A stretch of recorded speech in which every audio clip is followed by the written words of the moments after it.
దైవ జ్ఞానము ఇవన్నీ కూడా ఏం చేసుకోవాలి? అమర్చుకోవాలి.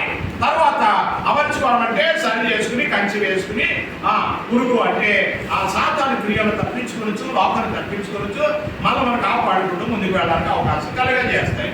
ఆ ఫలాలు ఏం ఫలిస్తాయి అంటే ఆ ఫలంలో పట్టున్నది ఏంటంటే ఆత్మ ఫలము. ఈ ఆత్మ ఫలంలో 9 రకాల గుణాలు ఉంటాయి. ప్రేమ, సంతోషం, సమాధానం, దీర్ఘశాంతం, దయాలత్వము, మంచితనం, విశ్వాసం, సాత్వికము, ఆశా నిగ్రహము.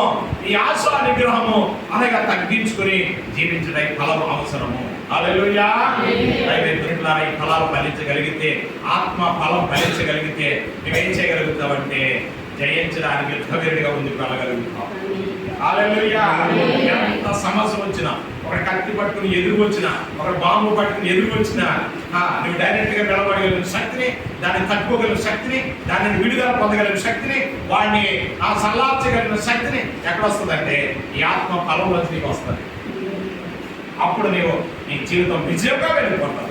ఎన్నో అనుభవాన్ని పొందుకోగలుగుతావు. అనేకమైన అనుభవాలు మీ జీవితాల్లో వస్తాయి. రప్పిస్తాడు దేవుడు, రప్పించగలడు, చెయ్యగలడు సమర్థుడిగా, ఇతరులు బోధించేవారిగా, ఇతరులు నేర్పేవారిగా, ఇతరులను బలపరిచేవారిగా, ఉచ్చరించేవారిగా, దేవుని కొరకు నిలబెట్టే బలవంతుడిగా దేవుడు చేస్తాడు. ఎందుకు? నువ్వు ఫలిస్తే నీ దగ్గరికి ఎవరు వస్తారు? ఎలా ఫలించవయ్యా అని. ఫలించలేని దగ్గర ఎవరు వస్తారో ఈ రోజు జ్ఞాపకం చేసుకుందాం. యుద్ధవీరుడిగా నీవు వెళ్ళాలి అంటే మొట్టమొదటి ఏం చేయాలి అంటే నువ్వు ఫలించాలి. ఫలించకుండా యుద్ధానికి వెళ్ళడానికి వీలు లేదు.